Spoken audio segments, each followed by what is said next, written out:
So niaje watu wangu wa Mathioya, Gashani Mwangi here. I'm vying for Mathioya parliamentary seat 2027. I have an agenda. I'm not just vying for the sake of vying. It's because I have a plan. I have an agenda for the people of Mathioya. And my first plan, my first agenda is on education. Education will be our game changer for Mathioya. And when I say education, I don't mean degrees and diplomas. I mean that everybody gets a skill. And this will be my main agenda. That we need to make sure that everybody in Mathioya, starting the young people, kila mtu amepata skill, everybody, including myself. It's okay, I have a degree, but I also need a skill that can be a backup plan if my degree doesn't work. In fact, right now in Kenya, the rate of unemployment is very high. Hakuna kazi, the government is doing nothing. So the only way we can create employment and revamp our industries and try to make money out of the common norm is by making sure that everybody has a skill. We can sell our skill. We can use our skill to invest. We can use our skill to scale up our economy. And this is what I'm giving the people of Mathioya. That when everybody has a skill, we can invest in cottage industries. The least.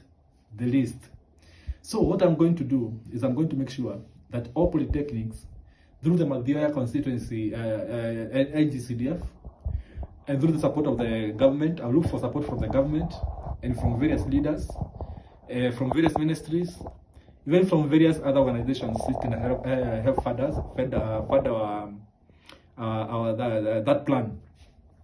So what I'm going to do is I'm going to make sure that polytechnics in Mathioya will be free for all the people, especially the youth, to join those polytechnics, get a skill.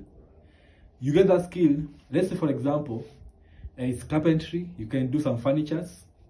It's maybe masonry, you can be a good fundi. Or maybe it's tailoring, you can be a good tailor, you can make some clothes, you can make some bed sheets, you can make some socks, you can make some everything that people wear. So what I'm going to do is, when everybody gets a skill, we will make sure that I also empower you. And how do I empower? It's okay you have a skill, but you also need empowerment. That's the work of the government, to empower its people. And that's why my rallying call is empowering the great people of Mathioya to self-sustainability. Because I want to empower every person to be able to sustain himself in his own capacity. So this is what I'm going to do. After everybody has gotten a skill, and we'll be rolling this in batches. We start with some people, then we go with another batch getting in, until everybody has a skill.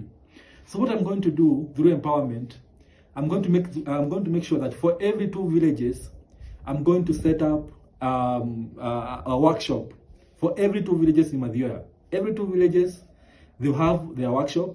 That workshop will have all the equipment needed, like the machines for rolling timber, for shaping them to the desired sizes. For those who work with metals, you have the machine that is used for doing those metalworks, for burning the metals and whatever. For tailors, you make sure that you have the sewing machines there, so that everybody is empowered. So what you need as a young person, or as a resident of Mathioya with a skill, you only need to come with maybe if you're a carpenter, utahitaji tu kukuja na bao zako, unakuja unaunda kiti yako, then you can sell it to other markets. And not leave it at there. I'm looking at a time when Mathioya will be producing for sale. So that means we are producing large capacities that can be sold to the markets in Nairobi, in other towns in Kenya, and even in East Africa, or even in Africa. We are not limited to Kenya only. And that's my focus for the people.